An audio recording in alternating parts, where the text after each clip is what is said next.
নমস্কার বন্ধুরা, আমি অপু আর আনন্দের ছাদ বাগানে আপনাদের সবাইকে সবুজ অভিনন্দন।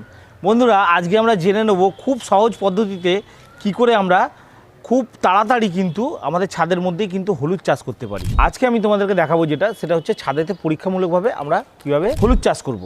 তোমরা চাইলে বড় টবে করতে পারো, কোনো অসুবিধা নেই, কিন্তু আমি পরীক্ষামূলকভাবে তোমাদেরকে দেখিয়ে দিচ্ছি। যেহেতু আমি এটা পরীক্ষামূলকভাবে তোমাদেরকে করে দেখাচ্ছি, সেহেতু আমি এখানে 4 ইঞ্চি পট নিচ্ছি। তোমরা এর থেকে বড় জায়গাও নিতে পারো, কোনো অসুবিধা নেই। তোমরা চাইলে বস্তাতেও করতে পারো, তাতেও কোনো অসুবিধা নেই। টবেও করতে পারো, তাতেও কোনো অসুবিধা নেই। তোমাদের যাতে ইচ্ছা তোমরা তাতেই করতে পারো, কোনো অসুবিধা হবে না কোনোটাতেই।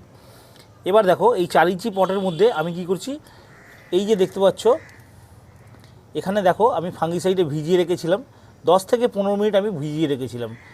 দেখো, এই রকম তোমাকে একটা অংশ জোগাড় করতে হবে, মানে এই রকম তোমাকে একটা হলুদের টুকরো জোগাড় করতে হবে, যার এখান থেকে সবে মাত্র শুরু হয়েছে কলা বেরোনো।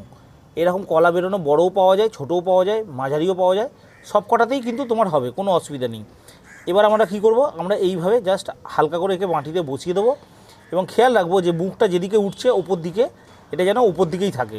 দিয়ে আমরা করে আস্তে আস্তে এইভাবে চাপা দিয়ে দেবো। এবার আমি তোমাদের বলে দিই মাটির ভাগটা কী ছিল। মাটির ভাগটা ছিল 60% ছিল সাধারণ মাটি এবং 40% এর মধ্যে আমি নিয়েছি কম্পোস্ট। তুমি যে কোনো কম্পোস্ট এখানে ব্যবহার করতে পারো, সেটা ভার্মি কম্পোস্ট হতে পারে, সেটা পাতা পচা সার হতে পারে, অথবা সেটা কিচেন কম্পোস্টও হতে পারে, কোনো অসুবিধা নেই। গোবর সার থাকলে গোবর সারও তুমি নিতে পারো, কিন্তু গোবর সার যদি নাও তাহলে তোমাকে অবশ্যই 1 থেকে 2 বছর পুরনো পচানো গোবর সার নিতে হবে। এরপর আমি এই জলটা কিন্তু নষ্ট করব না, এই ফাঙ্গিসাইড দেওয়া জলটা আমি কিন্তু এর মধ্যে দিয়ে দেবো। দেখো, আস্তে করে এই জলটা কিন্তু আমি দিয়ে ভালো করে মাটিটা ভিজিয়ে দেবো। তোমাদেরকেও কিন্তু খুব ভালো করে এইভাবে ভিজিয়ে দিতে হবে মাটিটাকে।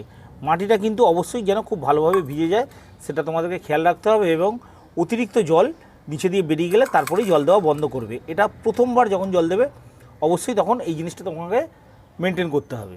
তাহলে দেখতে পেলে বন্ধুরা, কত সুন্দরভাবে আমি কিন্তু হলুদটা বসিয়ে দিলাম। কিচ্ছু ব্যাপার নয়, একদম নর্মাল জিনিস, খুব সাধারণ ব্যাপার। এর থেকেই কিন্তু খুব ভালো গাছ হবে। আর প্রত্যেক মাসে তোমাদেরকে একটু খেয়াল রাখতে হবে, প্রত্যেক মাসে 2 বার যদি সর্ষে খোল ভেজানো জল দিতে পারো তাহলে খুব ভালো হয়। তাহলে কিন্তু গাছটা আরও ভালো গ্রোথ নেবে এবং গোড়াটাও ভালো হবে, মানে গোড়াটা মানে হলুদটাও ভালো হবে।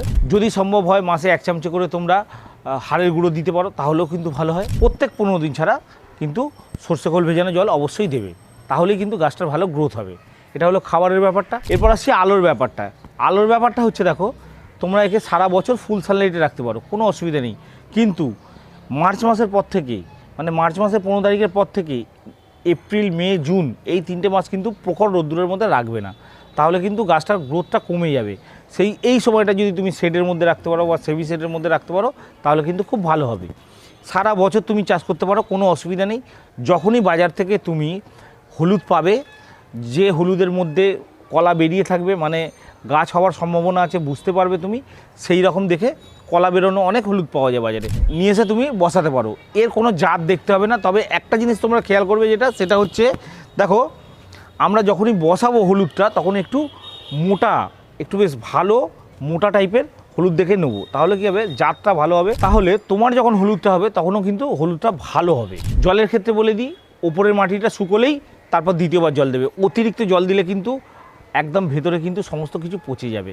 অতিরিক্ত জল কখনোই দেবে না, হলুদ যাতে পচে না যায় সেটার জন্য তোমাদের কী করতে হবে, ওপরের মাটি যখনই শুকিয়ে আসবে তখনই তোমরা দ্বিতীয়বার আবার জল দেবে। এটা হলো জলের ব্যাপারটা।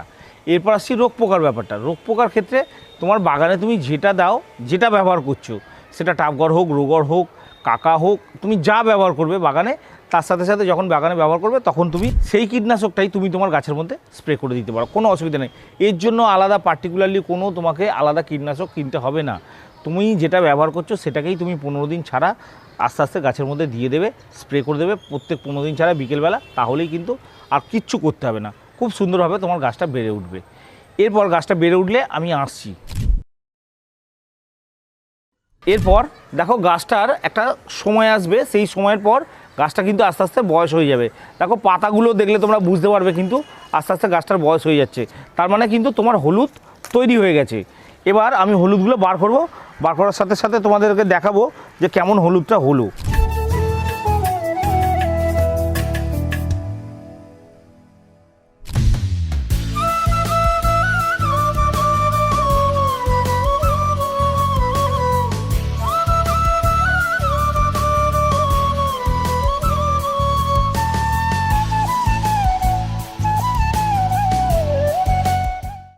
খুব বেশি আমাদের যত্ন নেওয়ার কিন্তু দরকার নেই।